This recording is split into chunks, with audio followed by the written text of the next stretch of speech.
Bonjour, bienvenue à Hello Santé Nutrition. 3 jours de rencontres techniques gratuites sur Internet pour vous les éleveurs, pour vous tous les professionnels des filières animales.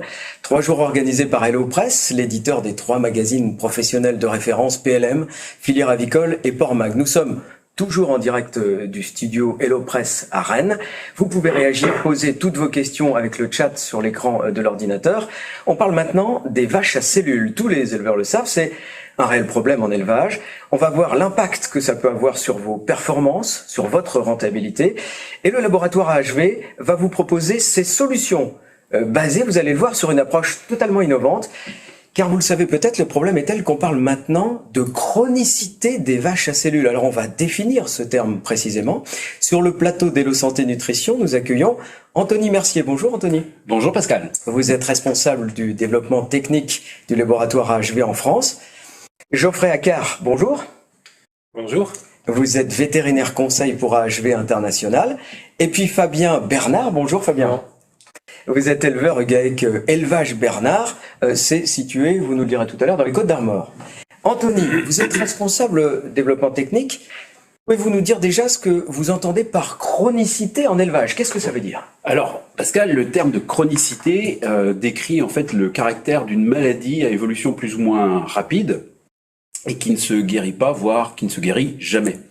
Et donc ce terme de chronicité s'applique particulièrement aux maladies subcliniques et notamment les mammites subcliniques, les vaches à cellules. Et donc c'est un critère et un indicateur important à suivre en élevage. Alors c'est très important à suivre, mais savez-vous combien ça coûte ces mammites subcliniques? Est-ce que vous avez des chiffres? Alors les maladies subcliniques d'une manière générale, c'est difficile à estimer les coûts puisqu'on ne mesure pas immédiatement, il n'y a pas de symptômes, mais des études ont pu démontrer que le coût d'une mammite subclinique est de 150 € par vache et par an.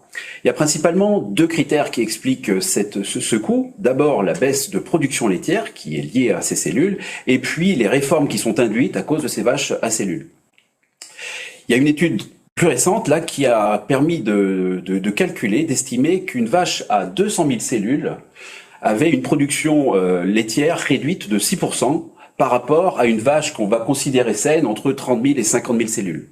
Et cette baisse peut aller à plus de 12% sur des vaches qu'on va parler de millionnaires. Ah oui, donc c'est extrêmement important. 12%, ça a un impact financier direct, évidemment. Alors, pourquoi cette chronicité, ces vaches à cellules? Pourquoi est-ce que c'est un critère important à suivre en élevage pour tous les éleveurs qui nous écoutent? Alors, la chronicité, les vaches à cellules, c'est un critère intéressant parce c'est un signe de l'équilibre global de la santé. Bien sûr, on a tous en tête les pénalités liées au tank, oui. Quand on dépasse les 250 000 cellules, par exemple, quand il y a trop de cellules. Effectivement, mais le plus fort impact, c'est plutôt lié à la baisse de la production laitière et aux réformes qui sont induites, et aux réformes souvent précoces, que ça soit lié à la cellule ou que ça soit lié à la répétition de mammites sur des vaches. Et oui, ça a donc un impact aussi sur les réformes, et c'est un impact financier. Ça. Alors, au global, ça va avoir un impact très fort sur la longévité, et c'est un critère clé pour l'avenir. Pour rentabiliser. Et puis, une baisse de la rentabilité, effectivement.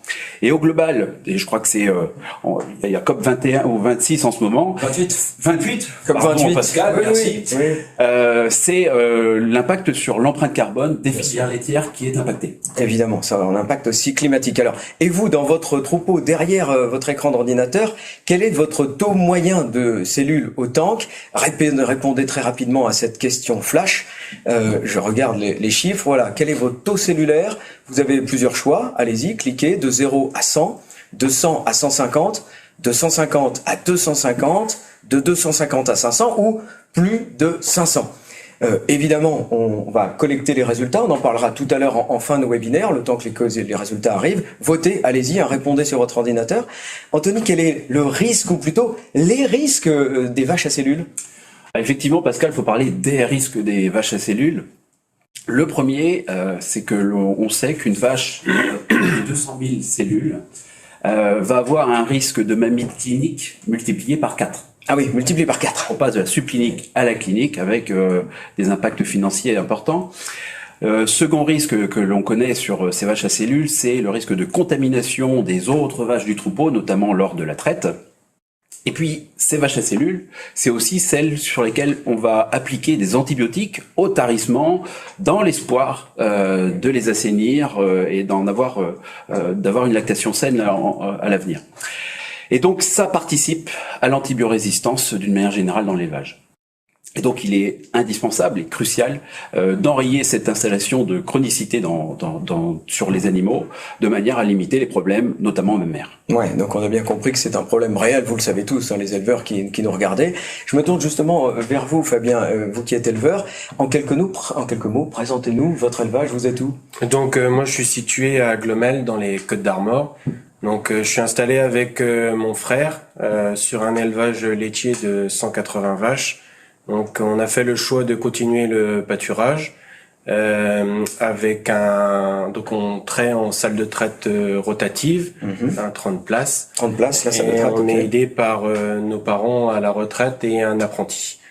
Donc on a fait le choix de conserver le pâturage pour un choix de bien-être animal. D'un choix de bien-être animal, ouais. D'accord. Et du coup des coûts aussi, quoi. Et des coûts aussi. Ouais. Pourquoi vous vous êtes intéressé, vous, dans votre élevage, à AHV? C'était surtout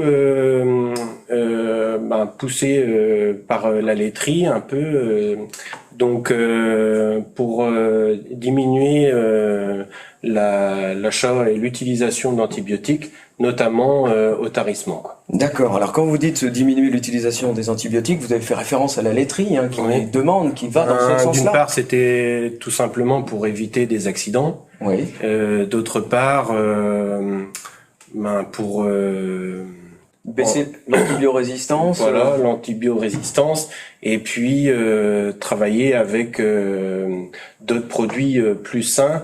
De par les attentes sociétales, quoi. Ah oui, les attentes sociétales, c'est important aussi pour vous, le regard que la société porte sur votre élevage. On en parle tous les jours, et si aujourd'hui on veut commercialiser du lait, ça permet d'avoir un plus au niveau de la grande distribution, quoi. D'accord, ok, c'est un argument aussi commercial, bien évidemment, on est d'accord. Alors, deuxième sondage, répondez à cette question flash qui va s'afficher sur votre écran.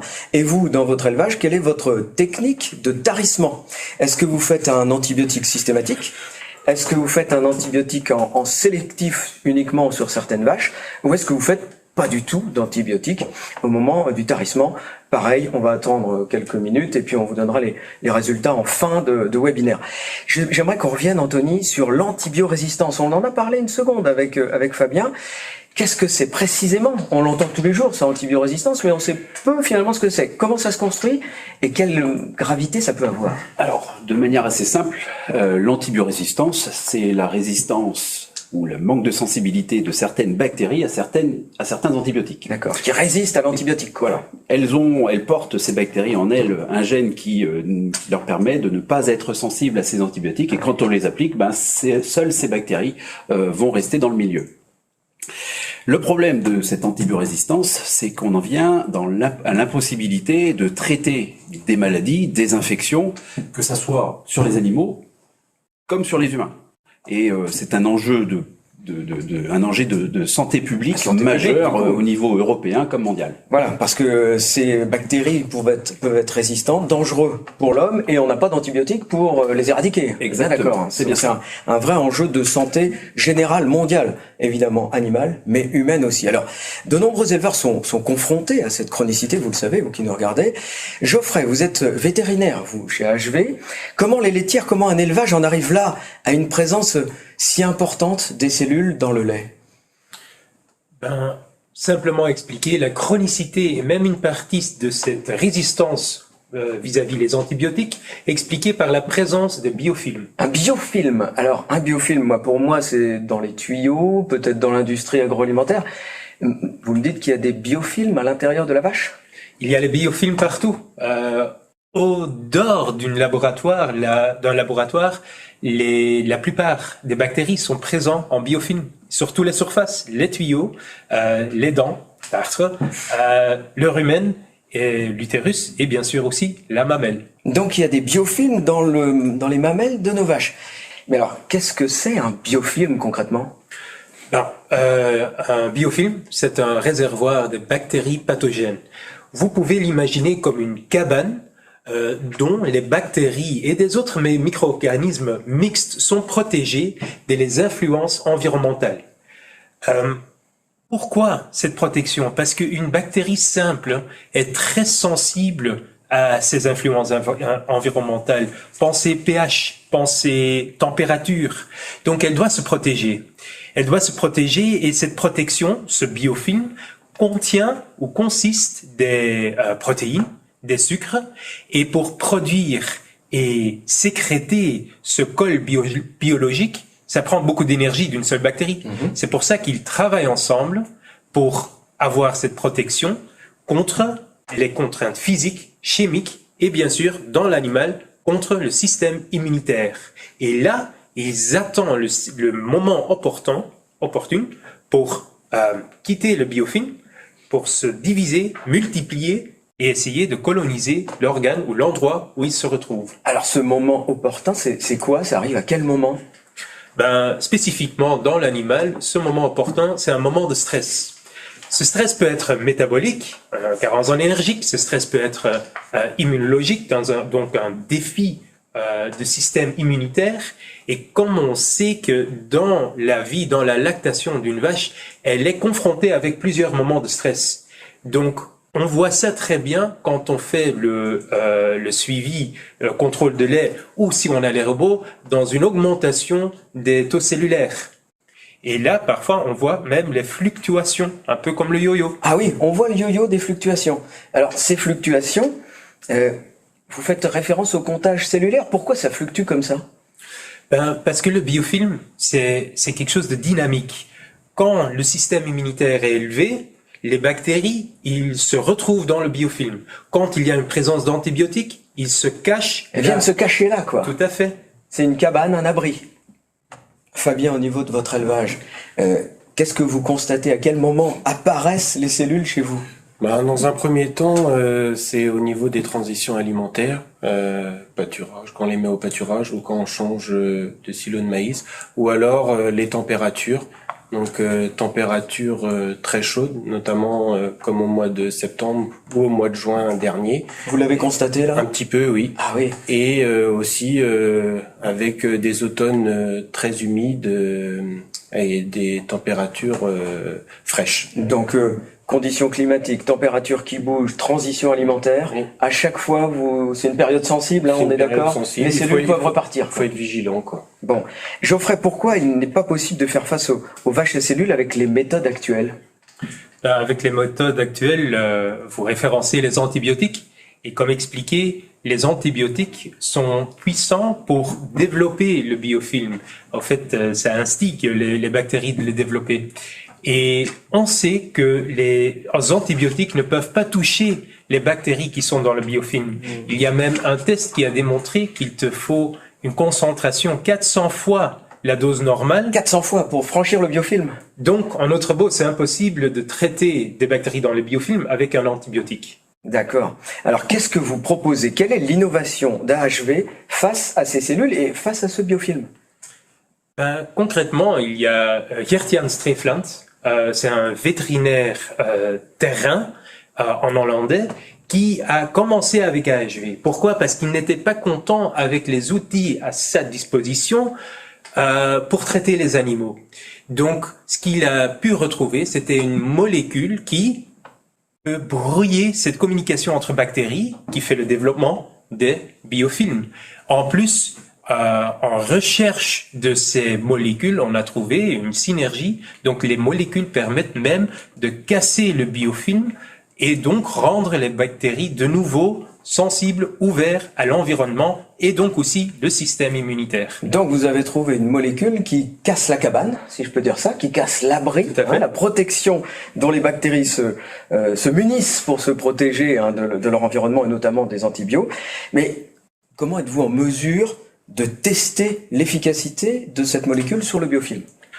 On agit d'une très grande centre de recherche qui contient plusieurs labos et plusieurs collaborations avec des labos universitaires. On a une labo microbiologique, biochimique et culture cellulaire, qui nous permet de développer un biofilm et de tester différentes molécules et la synergie des molécules sur leur efficacité sur le biofilm et les bactéries présentes dans un biofilm. Donc en labo, vous avez retesté toutes les conditions, j'allais dire, normales de la mamelle, presque. Oui, parce que en fait, on sait que cet aspect de résistance qu'on voit chez les antibiotiques, on veut être sûr et certain qu'on n'a pas ça avec les solutions AHV. Bien sûr. Alors AHV est donc pionnier sur cette étude et l'application du traitement du biofilm. Là-dessus, vous êtes leader là-dessus? Oui. Ça fait 10 ans que AHV s'entraîne là-dedans et je peux même dire que les recherches d'AHV, les solutions AHV sont élargies et approfondies et qui ont construit au fait le QSB, ça veut dire le Quorum Sensing Biotech. Et là, on prend les mêmes molécules et on essaye de trouver, on arrive à trouver des solutions en médecine humaine et en culture végétale. Est-ce que vous avez des publications, des recherches qui montrent l'efficacité de votre travail? Oui. Premièrement, les molécules sont brevetées. Et pour revenir au fait sur les questions de là tantôt, on a 2 articles qui sont sortis.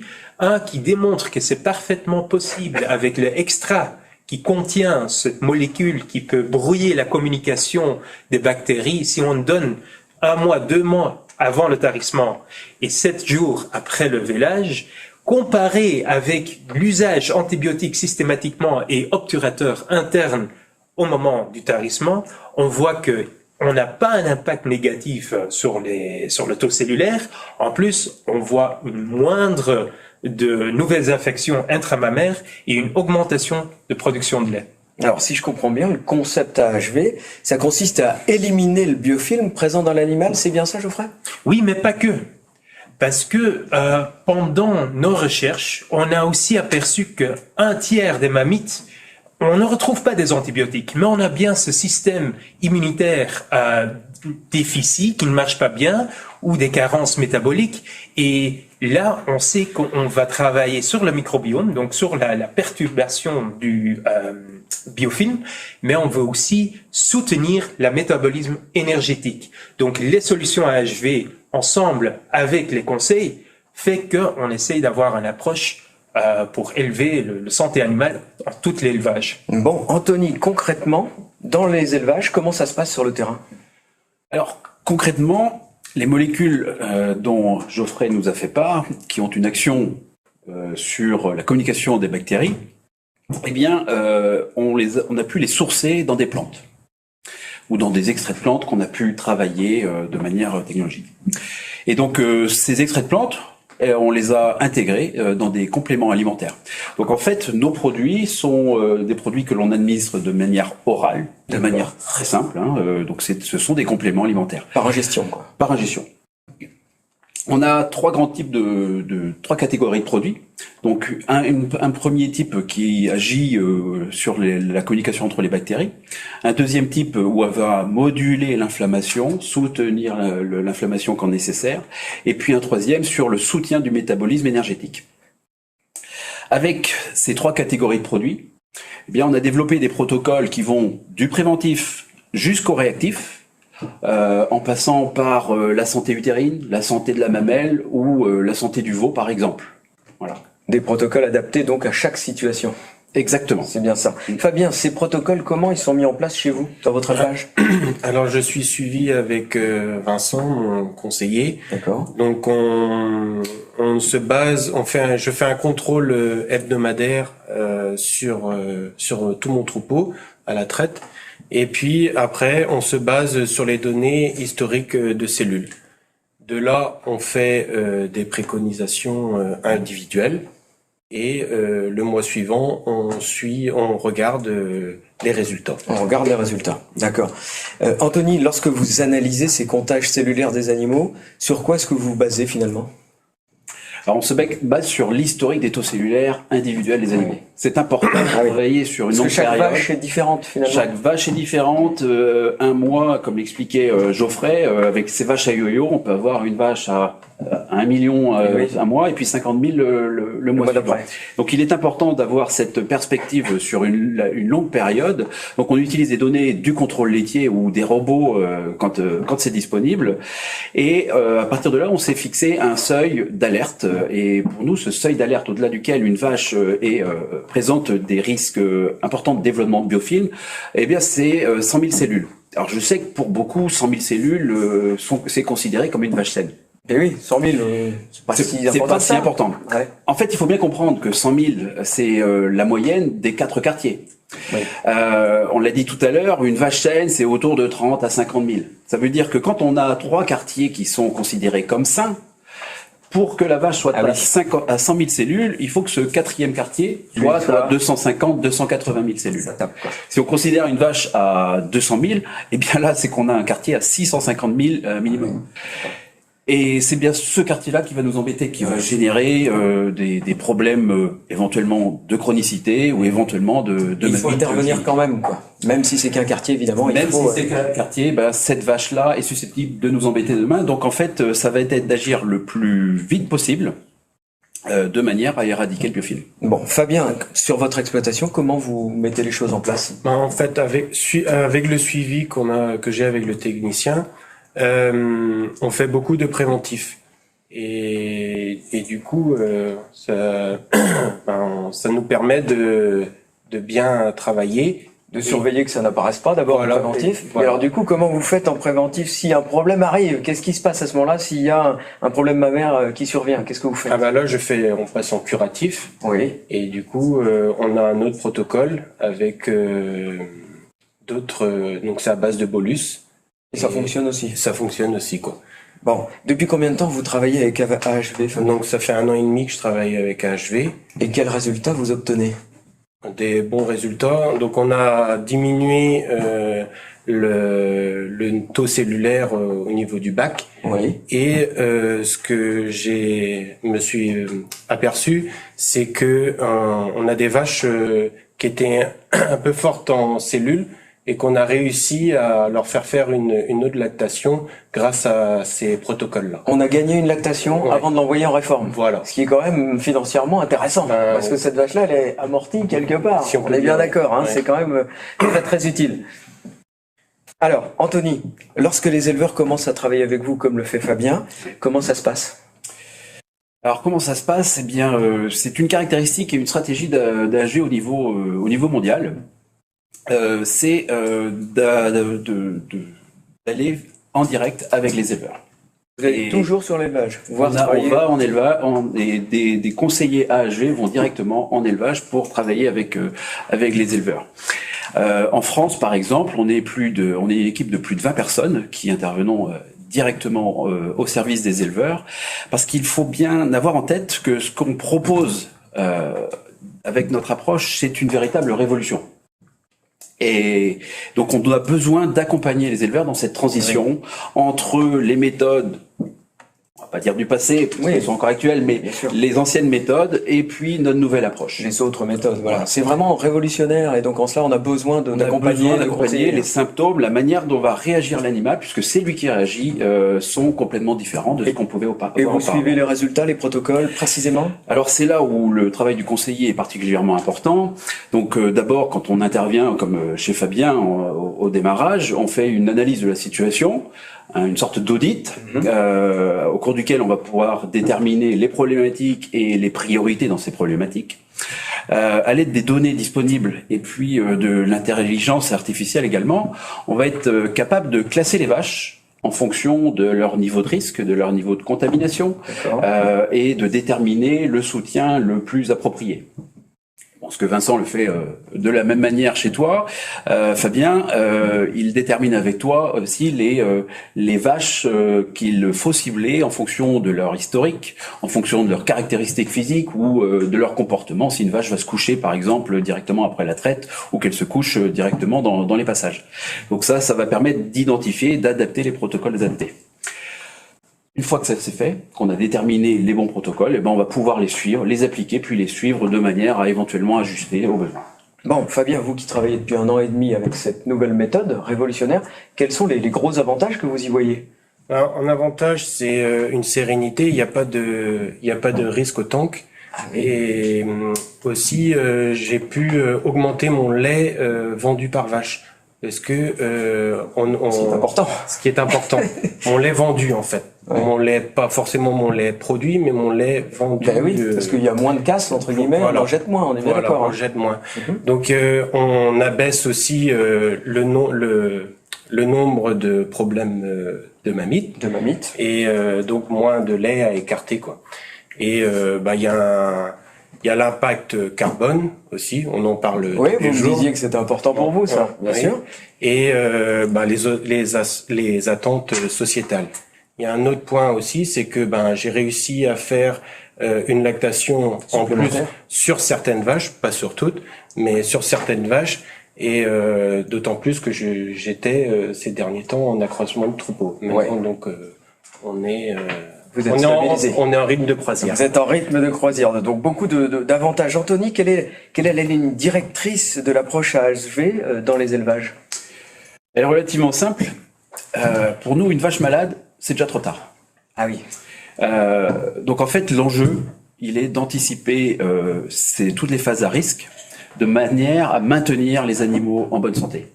Donc on a construit un protocole systématique de gestion préventive de la santé qui permet de cibler ces phases à risque. Et la plus grosse période à risque pour la vache, c'est bien sûr autour du vélage. Et donc on a des protocoles ciblés que l'on a développés et qui sont d'ailleurs en place depuis 1 an et demi en Irlande, en Allemagne et en Hollande.